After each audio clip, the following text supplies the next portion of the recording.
Louvado seja nosso Senhor Jesus Cristo, para sempre seja louvado. Queridos irmãos e irmãs, continuamos o nosso retiro de Quaresma, já quase encerrando, já estamos próximos para celebrar a grande Semana Santa. É o mistério central da nossa fé, o mistério da Páscoa. E no quinto domingo da Quaresma, nós vamos ler uma passagem do Evangelho de João. Só está presente nesse Evangelho o conhecido texto da cena da mulher adúltera.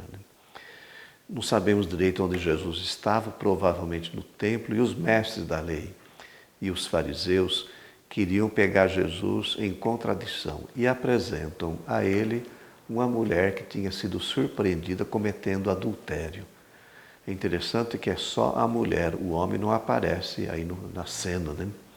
Quando nós lemos no Pentateuco, na Torá, principalmente no livro Deuteronômio e Levítico, lá diz que um homem e uma mulher surpreendidos cometendo adultério, eles deveriam ser apedrejados, era uma pena de morte.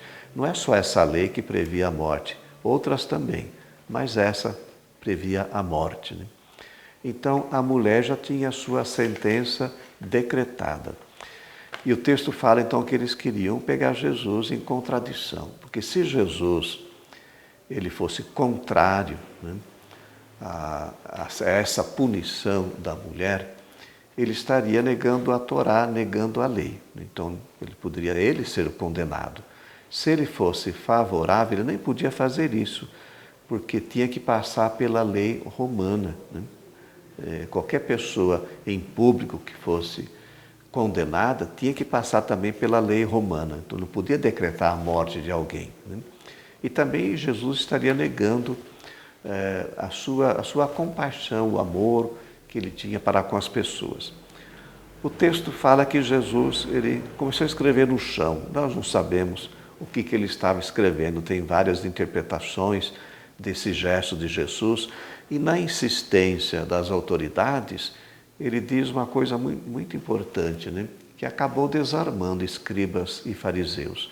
Quem não tiver pecado, que atire a primeira pedra. O texto fala que eles foram saindo, um, a começar pelos mais velhos. E Jesus ficou só com a mulher e tem um diálogo com ela.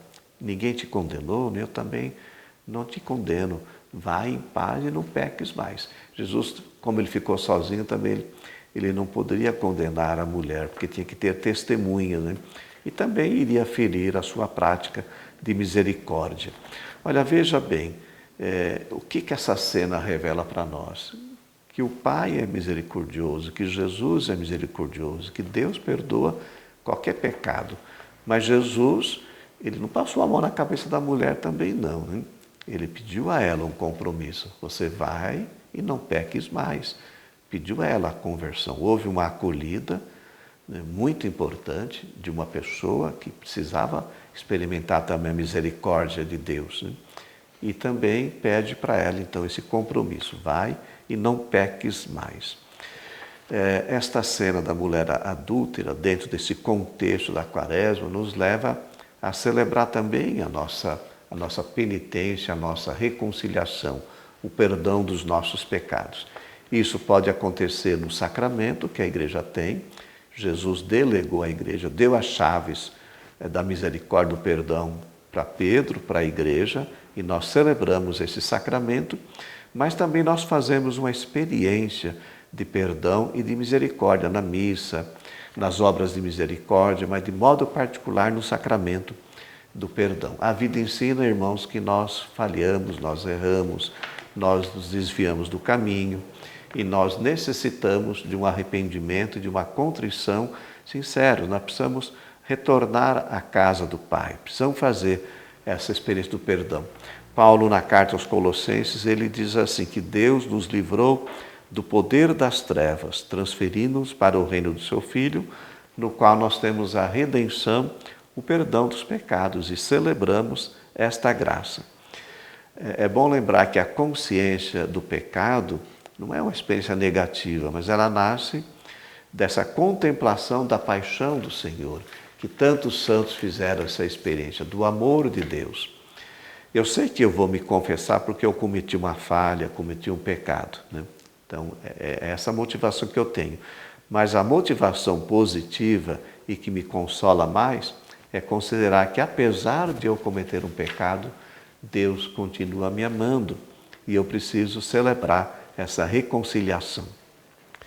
Irmãos e irmãs, nós pedimos perdão, celebramos a misericórdia do Senhor e somos também chamados, como eu falei, a esse arrependimento sincero e a viver também nos nossos relacionamentos a experiência do perdão. Não é possível nenhuma convivência fraterna na família, no trabalho, na igreja ou nas realidades sociais que nós convivemos sem o perdão.